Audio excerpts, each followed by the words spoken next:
Bonjour à tous. Dans cette vidéo, je vais présenter deux tests, le test T et le test Wilcoxon dans leur version pour échantillons appariés.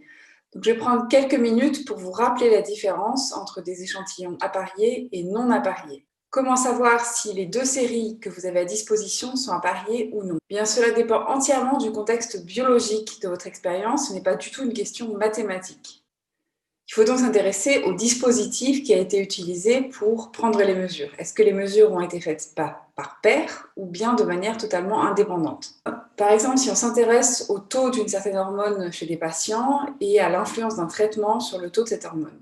Si on mesure le taux d'hormone avant puis après traitement chez 50 patients, nous aurons deux séries de 50 données, mais ces données seront organisées par paire. On parlera donc d'échantillons appariés.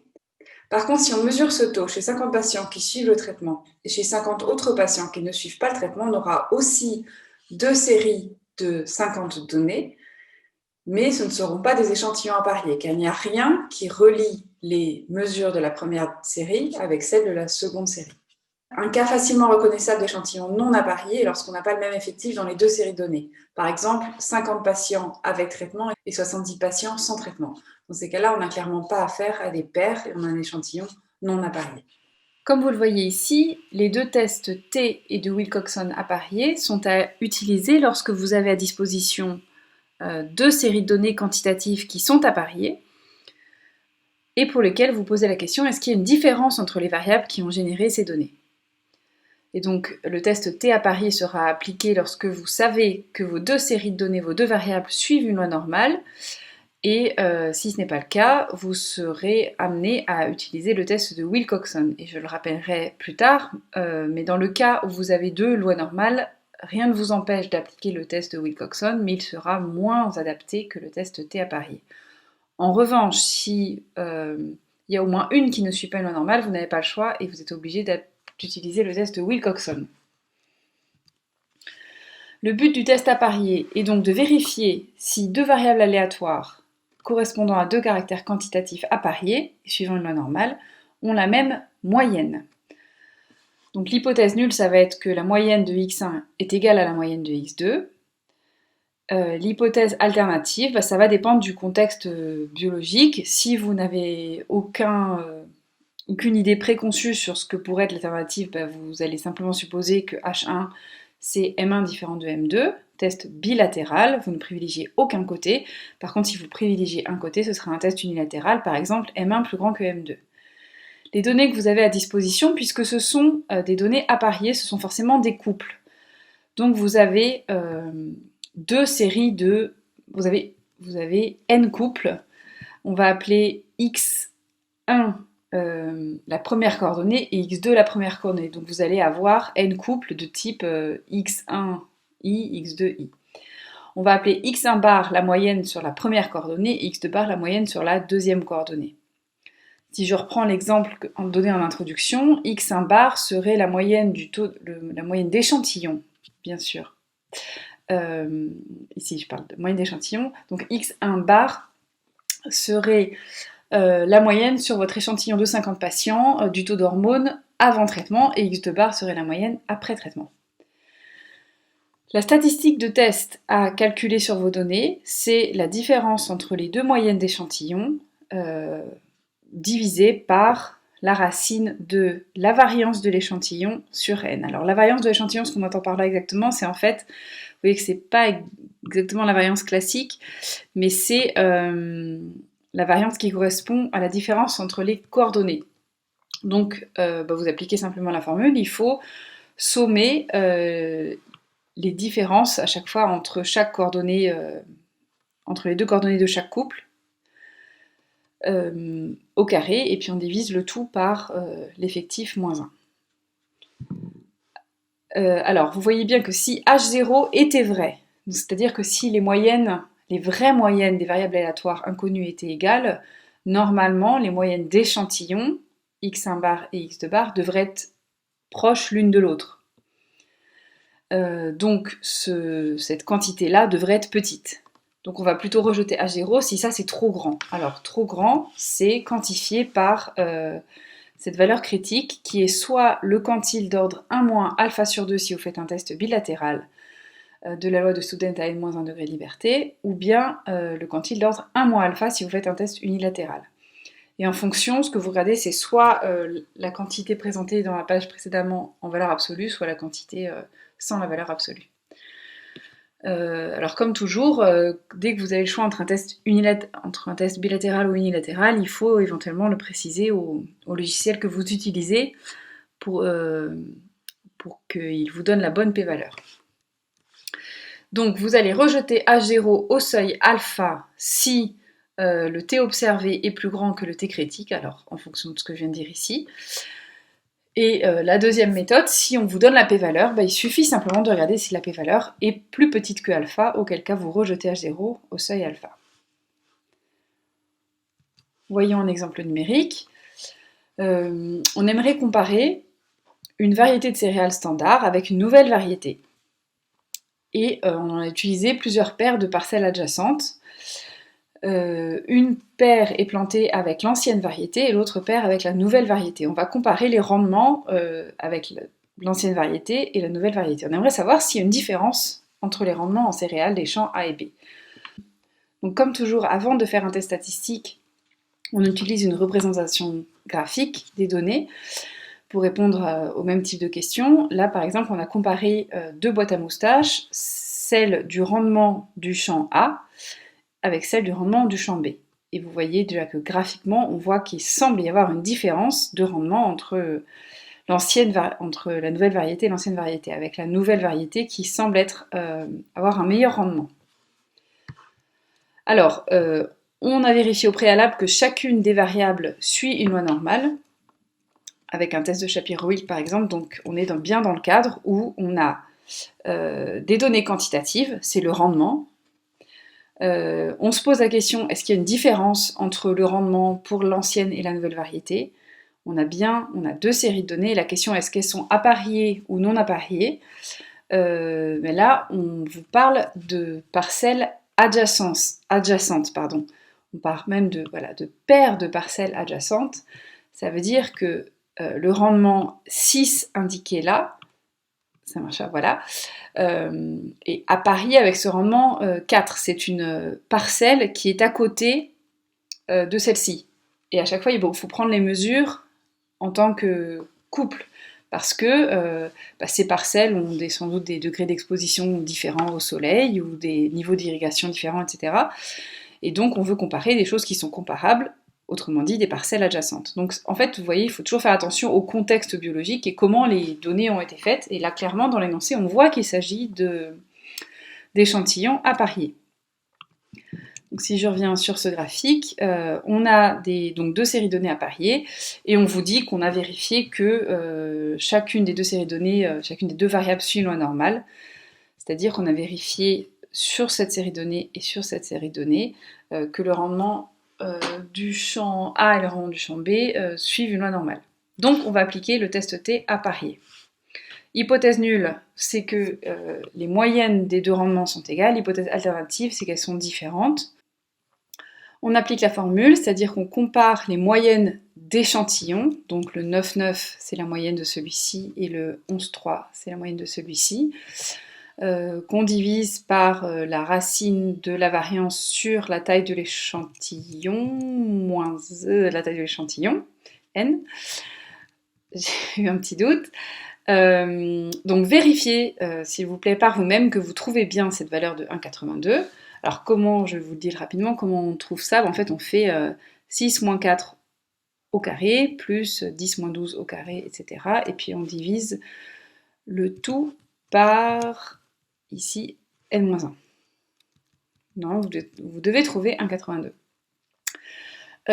Ceci en valeur absolue fait 3,280. La question c'est est-ce que c'est trop grand ou pas? Si c'est trop grand, on va rejeter H0.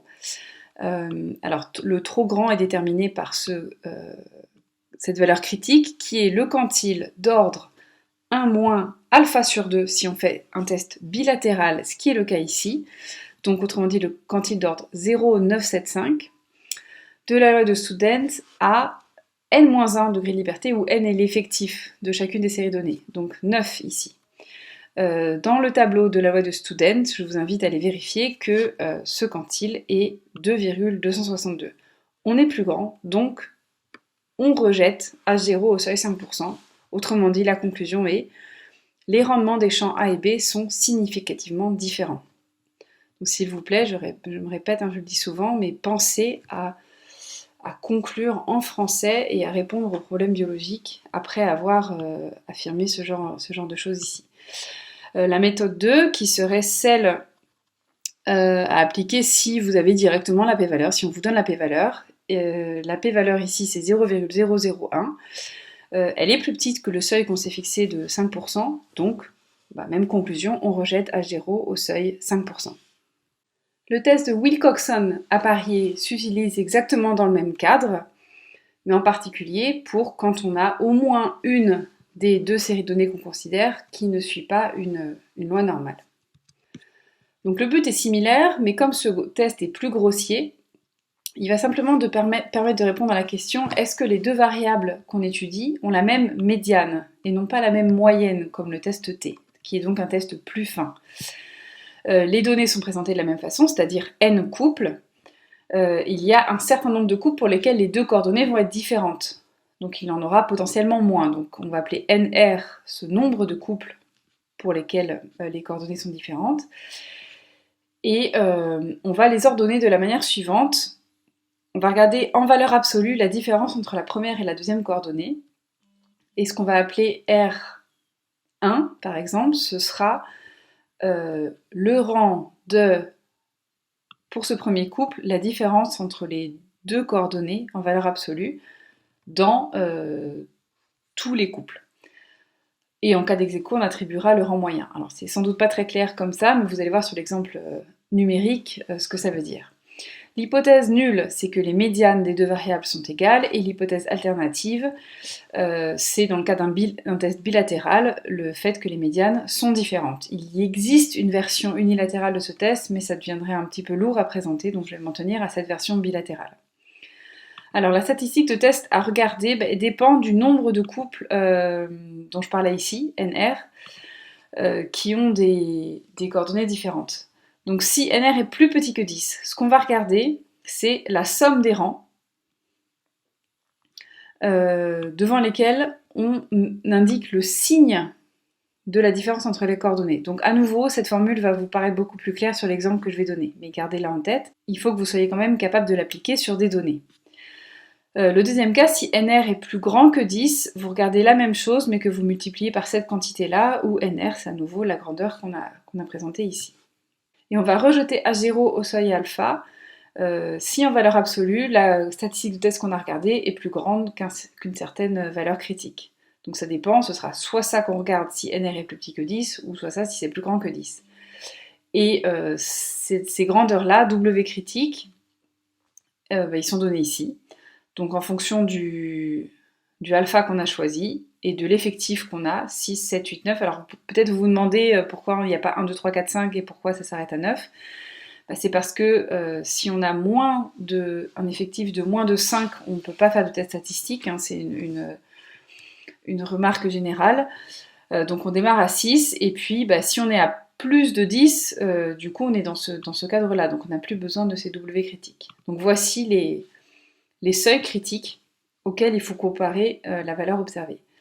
Et si vous êtes dans le cas où NR est plus grand que 10, du coup le seuil critique à choisir ici, c'est le quantile d'ordre 1 moins alpha sur 2 de la loi normale centrée réduite. Alors, un exemple pour fixer les idées. Imaginons qu'on a effectué sur 11 prélèvements 2 comptages bactériens au microscope par 2 personnes différentes. Et donc on vous dit déjà qu'on sait que sur l'un des deux, il y a une des séries, notamment celle-là, ne suit pas une loi normale. Donc si je reviens en arrière, on est bien dans le cas où on a des données quantitatives, parce que c'est des comptages de bactéries, donc ce sont bien des quantités. On aimerait savoir, j'ai même pas lu la question, existe-t-il une différence entre les comptages A et B? Donc est-ce que les deux personnes comptent les bactéries de la même façon? Donc on est bien dans le cadre où on se pose la question, existe-t-il une différence entre les variables? On a bien deux séries de données, et la question à chaque fois, enfin souvent qui vous pose problème, c'est est-ce qu'on a des données appariées ou non appariées? Donc pour ça, il faut bien lire l'énoncé, et là on vous dit que sur 11 prélèvements, il y a 2 comptages faits par 2 personnes différentes. Donc à chaque fois, le 46 et le 47, par exemple, correspondent au même prélèvement. Là, les bactéries sont comptées par la personne A, là par la personne B, mais ils comptent, ça c'est sur le même prélèvement. Ça aussi, etc. Donc ce qui explique par exemple que vous avez tendance à avoir plutôt des petites valeurs sur les mêmes prélèvements et des grandes valeurs sur les mêmes prélèvements. Donc ce sont bien des paires. Donc comme précédemment, on fait d'abord une première illustration graphique et il semble qu'il n'y ait pas de différence significative entre les deux comptages, mais on va vérifier par le test. Alors, l'hypothèse nulle pour un test de Wilcoxon apparié, c'est les médianes sont égales. Hypothèse alternative, ces médianes sont différentes. Donc, pour appliquer ce test statistique, je vous ai dit qu'il fallait regarder les différences entre les deux coordonnées à chaque fois, et puis ensuite ranger par ordre croissant les valeurs des différences en valeur absolue. Donc faisons la différence pour le premier prélèvement. 46 moins 47, ça fait moins 1. Ici, 47 moins 47, ça fait 0, et on fait comme ça à chaque fois. Donc, excusez-moi, on a moins 1, 0, moins 2, etc. Donc il y a un certain nombre de données pour lesquelles il n'y a pas de différence. Donc ce qu'il faut regarder maintenant, c'est pour combien de couples il y a une différence, c'est-à-dire pour combien de couples cette différence n'est pas nulle. 1, 2, 3, 4, enfin on va plutôt regarder là, pardon, 1, 2, 3, 4, 5, 6, 7. Donc le NR qui est utilisé dans la formule précédemment, c'est 7.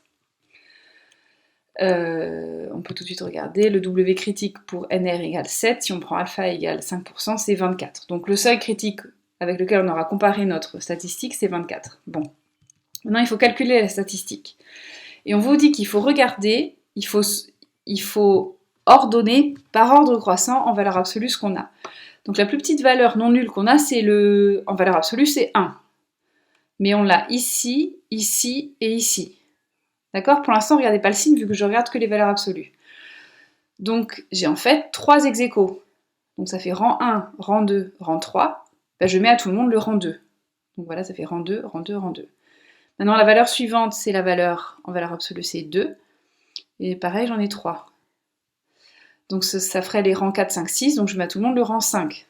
C'est la moyenne des 3 rangs. Et puis ensuite, j'ai simplement une valeur qui est après, c'est 3. Et il me reste donc le rang 7. Et la formule à appliquer, c'est sommer les rangs. Donc c'est faire 2 plus 5, etc.